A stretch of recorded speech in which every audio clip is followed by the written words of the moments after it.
बाई अगं आवर ना पटकन, अगं जायचंय ना आपल्याला बारशाला. अवाई माझं आवरलेलं आहे, आता काय साडीवर साडी नेसू का मी? तुम्ही आवरा ना, तुम्हीच बारशा फिरताय. चरा चरा बोलती पहा ना. इकडे या ना आई, पटकन या. काय ग?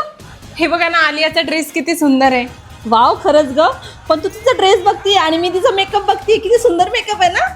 अवाई मेकअप सुंदर आहे, पण ते किती महाग प्रोडक्ट असतील. अगं सुनबाई नाही, माझ्याकडे फेसेस कॅनडाचे प्रोडक्ट आहेत. सेम लुक आपण पण करू शकतो. हो एका कॉम्बो मध्ये करणार आहोत आपण सेलिब्रिटी सारखा ग्लो आणि perfect radiant look. Before makeup तुम्ही माझा लुक बघू शकता. सर्वात पहिले बेस रेडी करण्यासाठी आपण यूज करणार आहोत स्ट्रोब क्रीम. हे वर्क करेल ऍज अ प्रायमर, हायलायटर आणि मॉइश्चरायझर. यामध्ये आहे सिया बटर आणि हायलोरॉनिक ऍसिड, ज्याच्यामुळे आपल्या स्किनला मिळतं इंटेन्स हायड्रेशन आणि रेडी आहे आपला मेकअप बेस. त्यानंतर आपण अप्लाय करणार आहोत हायड्रा मॅट फाउंडेशन आणि स्ट्रोब क्रीम. क्वांटिटी लागते खूप कमी, दोघांना छान मिक्स करून घ्यायचं आणि आपल्या फेसवरती अप्लाय करायचं. हे आहे all day hydra matte foundation, जे की आहे 3 in 1, ज्याच्यामध्ये आहे फाउंडेशन, मॉइश्चरायझर आणि SPF 30.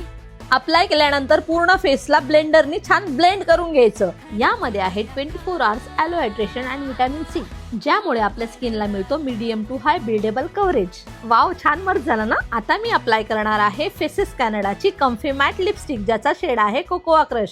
या कम्फी मॅट लिपस्टिकचं टेक्स्चर आहे सिल्की स्मूथ. ही लिपस्टिक आपण ॲज अ ब्लशर आणि आय शॅडो म्हणून यूज करू शकतो. आपण हायलायटर म्हणून वापरणार आहोत स्ट्रोब क्रीम. स्ट्रोब क्रीम आपल्या हायलाइटेड एरियावरती अप्लाय करायचं आहे.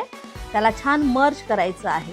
त्याला पूर्ण सेट होईपर्यंत छान मर्ज करा. त्यानंतर रेडी होईल आपला फायनल लुक. तर माझा फायनल लुक आहे ना छान? तर कमेंट करून सांगा तुम्हाला कसा वाटला. तुम्हाला पण हा कॉम्बो मिळेल फ्लिपकार्ट, अमेझॉन आणि ब्लिंकिट वरती. 3 प्रोडक्ट 5 मिनिट फुल ग्लो. मला मिळाला माझा सेलिब्रिटी सारखा लुक. तर हे प्रोडक्ट आजच परचेस करा, खाली टॅग केलेले आहे.